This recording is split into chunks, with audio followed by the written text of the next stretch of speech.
How's it going, Pan Gang? Welcome back to a new Brawl Stars video. Today we're going to be covering the leaks that have happened with Brawl Stars, and Supercell and Brawl Stars aren't any strangers to leaks. We've had a lot of leaks in the past 2 years especially, and I feel like this is the biggest leak that we've ever had. We've never had a leak, not of the Brawl Talk, but for the actual gameplay from the update.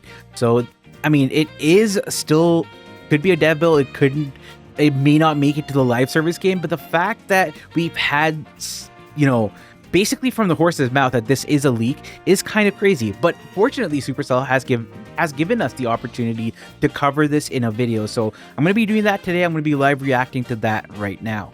Supercell has had a lot of problems, especially in June, and even earlier when we had the Kaze release. Monetarily, I do not think that Kaze was worth that price tag for an ultra legendary. It just did not make sense. I feel like spending $50 to $60 on one brawler is kind of weird, because you have like this whole pool of 90 brawlers, and how much are you going to be spending for your fun?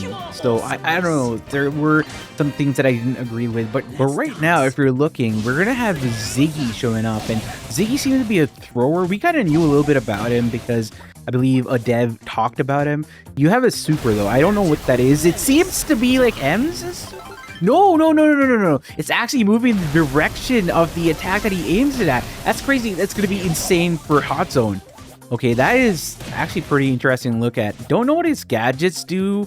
I don't know if we will even be able to understand what he does, but I already think he's going to be a very big annoyance in certain Hot Zone. Even in the end of like a knockout, it's basically a free win at that point. That's going to be kind of crazy. Next up, we have Mina, I think, according to my notes. And she seems to be a dancer.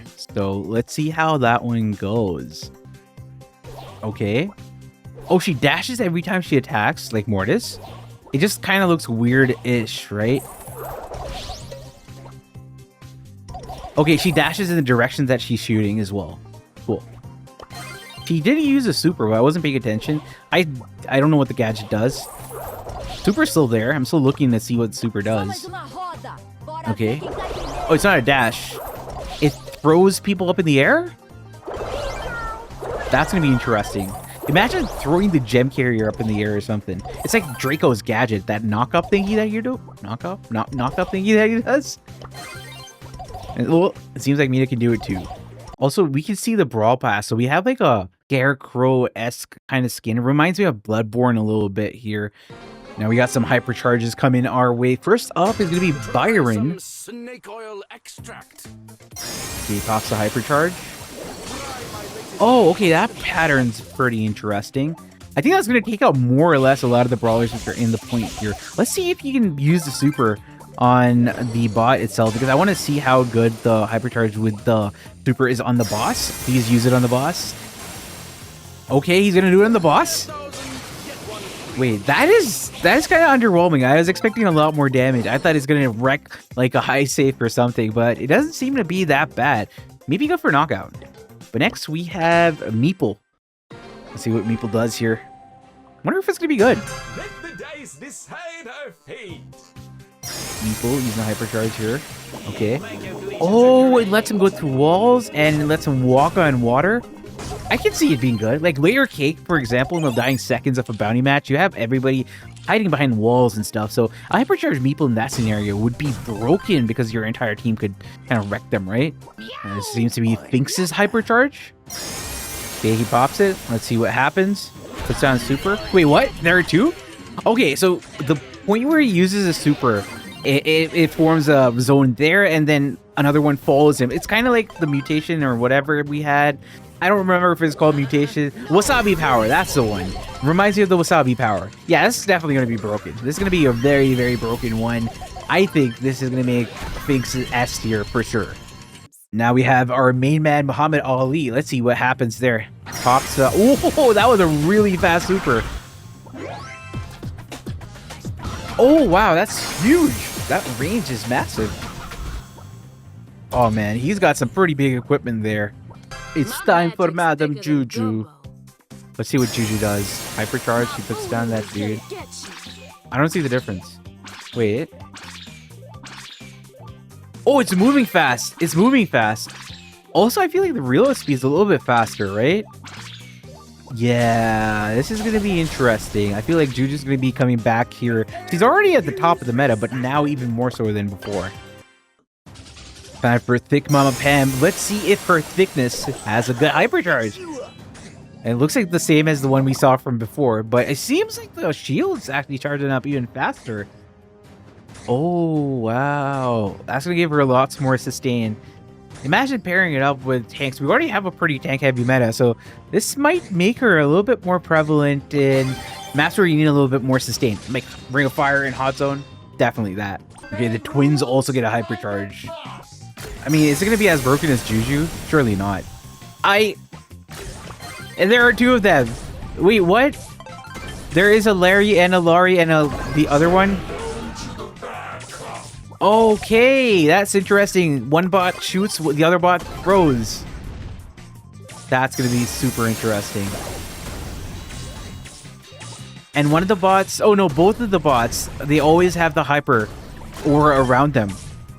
Okay, now we got some collaborations. It seems to be stuff from Subway Surfers. I don't know all the characters in Subway Surfers, guys, so don't kill me. But they seem to be there. Yeah, you see Subway Surfers. There we go. We got the magnet, we got the shoes, we got the band-aid. I know my friend David, NA Yap Boy, is going to love this update because he loves Subway Surfers, so he's going to be happy about this one. I hope this update bangs because we really need it right now because things have not been going that well for Brawl Stars. I mean, let's be honest. So now it's time for me to be perfectly honest about what I think of what's happening with Brawl Stars. I feel like there has been some gross mismanagement, and this is coming from a person who's been playing Supercell games for, I guess, roughly about 10 years now. I started playing Supercell games with Clash of Clans. I don't have that account. I made it a long time ago. I played Clash Royale for a little bit. When Brawl Stars started off, I started playing Brawl Stars, and I've been with Supercell the entire time. Maybe not as a creator the entire time, but as a fan at least. And you know, I feel happy whenever my Supercell games do well, but when it does badly, I feel like I need to give it the constructive criticism that it needs. And I think that that is something that we need right now. Supercell's trust with the community has eroded, and that's not far to. I mean, that's not wrong to say. I feel like that is perfectly valid to say. They've had a string of bad decisions. And honestly, sometimes it's hard to predict whether the decisions are going to be good, whether some of them are going to be bad. But you go with the flow and you hope for the best. And it's not been working out. We've just had a slew of bad decision making in terms of where the game needs to go, where the game needs to be. Too many experimentations at the peak. And right now, community engagement is quite negative. A lot of people are kind of sad about it. And the issue is that when you have a prolonged period of mediocrity, let's call it what it is, you have situations where people lose trust and faith in a company, and they lose trust and faith in the product. We spend hundreds of dollars buying brawl passes, skins, etc. So we expect that the game is always performing the way it should be and ought to be. And unfortunately, it hasn't been the case. I was a person who used to play Supercell games and Brawl Stars almost every single day. I played every single day on at least 3 accounts from 2019 all the way to 2024. And I think around about the time where Buzz Lightyear came out, I stopped doing multiple brawl passes. I just stopped investing as much time. And now I feel like most of the time I'm playing just to be able to capture footage for content. I haven't been playing because I wanted to play it. And I feel like that is a big problem because I usually enjoy playing Supercell games, but I have been enjoying Clash Royale. So, you know, that's been a thing. Okay, but going back to the point that I'm trying to make here, community trust has eroded. You had them doubling down on these mutation-like events, which not a lot of people actually cared for. The RNG for the rewards was also something that people didn't like. The inclusion of Buzz Lightyear was something that I feel like, you know, a lot of other publishers are going to learn from, making a temporary brawler for an IP which is so broken and for such a prolonged period serves to kill the game and actually makes a beloved IP kind of not really looked at favorably. So I feel like that Toy Story collaboration hurt both Supercell and even Toy Story, because with the other collaborations I actually kind of enjoyed them a little bit. And I watched Godzilla. I watched all the recent Godzilla movies because of the Godzilla collaboration. Didn't feel the same for Toy Story. It just didn't evoke that same emotion in me, and I think that's probably a wrong feeling to have if you're like a publisher who's trying to have mass appeal. So they definitely missed the mark on that. Then you have the Pro Pass, which is, people argue that the Pro Pass is a good way to get gems. I agree that it is a good way to get gems, but that should not be the reason to get that. You might as well have a gem pack which has the same value. Why do you need the Pro Pass for it? And the Pro Pass also, I don't really consider the rewards to be all that great. It's basically the Brawl Pass nerf, but you spend more money, but it's over a 4-month period. The value, I feel like, it's okay if you are out to spend like, you know, $25 to $30 a month for Brawl Stars for whatever reason. But I think that was a bad decision. A lot of people didn't like that. Then they doubled down on that monetization strategy of being so aggressive and expecting the consumer to really respond. And you had, what was it? The ultra legendary tier Kaze. I don't think anybody would, seriously, realistically speaking, I don't think a parent is gonna get like their 13-year-old or 14-year-old $50 or $60 to play a brawler, which they're probably gonna enjoy for a week at the most. I would rather, I mean, if I had to spend on games, I would rather spend on getting like a AAA title on like a really, you know, well-known console that you can play for hours and hundreds of hours and enjoy yourself. But I don't think you can get hundreds of hours of enjoyment for a brawler that you pay $50 for. So I think that was grossly put out by Supercell, and I don't think it was received very well either. Then you had the problem in June, which was purely miscommunication, which was the Mastery Madness event. Mastery was going out, records were coming in, but the Mastery Madness event, they gave us a lot of mastery points for every single win that you got. And that allowed you to progress through your mastery track and, you know, get all of those rewards. You want to get the title, you can get all the resources. And that was a really good resource bank that a lot of people in the community used, which Supercell decided to do away with. But they gave the Mastery Madness event, which I liked because it let you get those rewards if you needed it. I didn't need it, so I didn't really participate in it. I didn't care about the title, so it wasn't for me.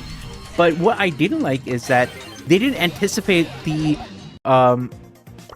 amount of rewards that people would be getting, the amount of resources that they would be getting. They thought that it would not be as popular as it was, and they decided to cut it short by 2 days. That gave a lot of community negative feedback. I mean, there was a backlash. There was a lot of people were not happy about it. I feel Nubs covered it in one of his videos. And then what happened is, obviously, you know, the trust had already gone. But then Supercell decided to double back and say, oh, we're sorry about that. But at that point, the damage was already done. And now we are at a state where Brawl Stars' player base is probably the smallest it's been since like global release. I don't know the exact numbers. It's probably not as bad as I said it is. It's probably a little bit better, but they really need this update to bang. And I feel like having this leak out right now is not the best for Supercell. And I'm saying this as a person who's a big fan, because you want to control how people understand your update, why you made the decisions that you made. And I feel like a Brawl Talk gives the developers and publishers a chance to explain themselves about the recent updates that they've made. So this right now doesn't give them that opportunity. So it's the Wild West right now. You're going to have a lot of leaks happening. You're going to have lots of people talking about it. There are going to be people talking about, you know, the mismanagement that we have seen. And it's unfortunate, but this is what we have to do. We have to make the most of what we got. We got the leaks. I like the hypercharges that I've seen today. Most of them are pretty good. Some of them are kind of borderline broken, but I don't think they're so massively broken that it's going to break the game. I don't know, though. We have to see when it comes into the game, and we'll see how that goes. I do like the skins from the Subway Surfers collaboration. They do look really good. They also seem to have all the icons which were there with Subway Surfers. That's also pretty nice. I'm hoping this update bangs. We don't know if this update is going to bang. We don't know if this update is going to bomb either. And I'm here to tell you that, you know, Supercell has lost a lot of faith, but I still have faith. I still have faith that they can do the right thing. I still have faith that they can right the ship. But right now is what they need. They need to do it right now. And unfortunately for them, the narrative is going to go out of their hands, and there are going to be lots of negative comments. I mean, yeah, you shouldn't have these leaks out so early. I don't think they even recorded the Brawl Talk at this point. I don't know if they have. I'll be honest. The Brawl Talk's coming out on the 30th. It is 8 days from now. So we have a lot of time till then. So I just assume that they haven't recorded it. I mean, creators, we don't get the Brawl Talk till like maybe a day in advance. So this is unprecedented. This is uncharted territory, which is why I said this is one of the biggest leaks that we've ever seen in the Supercell ecosystem, or even in Brawl Stars altogether. So that's a little bit unfortunate. But looking at what we got so far, I'm kind of looking forward to seeing how this one does play out. I want to know what you guys think in the comments, and remember to use code PAN in the shop if you are purchasing anything in any of the Supercell titles. I hope to see you guys tomorrow as I get more information, and I do have daily videos on this channel. So I'll see you guys tomorrow, and I hope you guys have enjoyed. Peace.